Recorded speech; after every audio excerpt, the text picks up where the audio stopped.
So there are steps that you have to go along before someone buys. Now, what a lot of salespeople forget is that they're only interested in the final process. Okay? Now, to use a golf analogy, you all know what golf is. You don't play it, but you know what it is. You know the objective is to go 400 yards to get this little ball into that little hole. Now, the objective is to get the ball in the hole. If you're standing there on a par 4, which means you need 4 shots to get the ball in the hole, are you thinking about the final getting it in the hole at this stage? Should you be? But what happens if that's all you focus on? What if you just take your putter the whole time? You just try to putt everything from the beginning. Are you going to be failing? Quite a bit. It's going to take you many more shots to get in because you're just trying the end process. It's quite a good analogy because actually, when do you go for the sale? When they're what? When they're ready to buy. Not when you want them to buy, when they want to buy. So the first thing you want is to get their time, because if you can't talk to them, they say, I've only got 30 seconds to speak to you. Quick. How do you feel? Rushed. Are they going to buy? Nope. So, and we mentioned it before, first thing we need is their time. Then once you've got their time, what do you need? Their attention, because if they're not listening to you, what's going to happen? Oh, I'd say understand. You've been reading, yeah? Look, and it's here.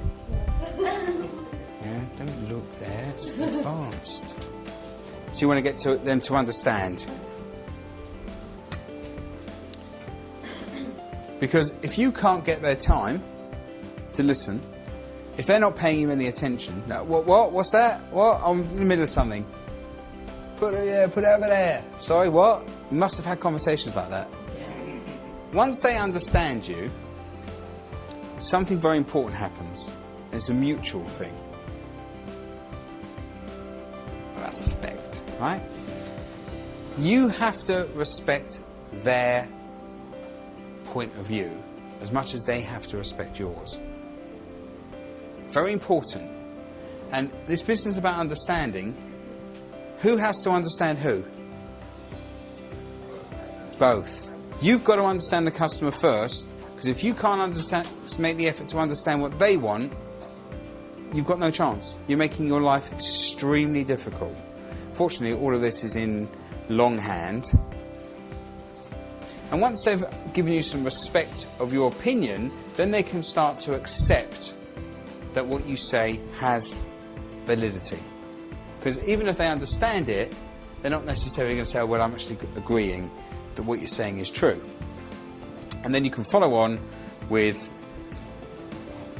the belief, and then once belief is in place, you've got trust. And it's trust that's important. And even on trust, what's the most important part of trust in the sales process? Who's got to trust who the most? Who's got to trust you? Yeah, so I would say that's the second most important part of trust in selling. The customer trusting you is the second most important part. Bingo. You have to trust and believe that they will buy from you.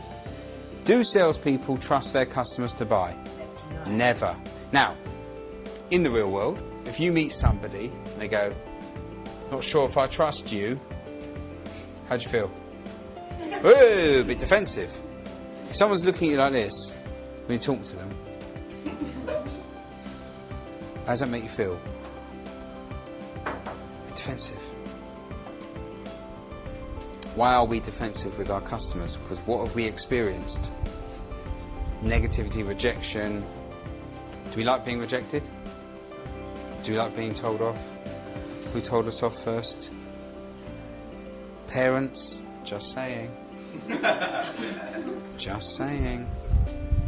Did your parents tell you can't have I want never gets? Did your parents tell you can't have everything you want in life? Yes. Really? Yeah.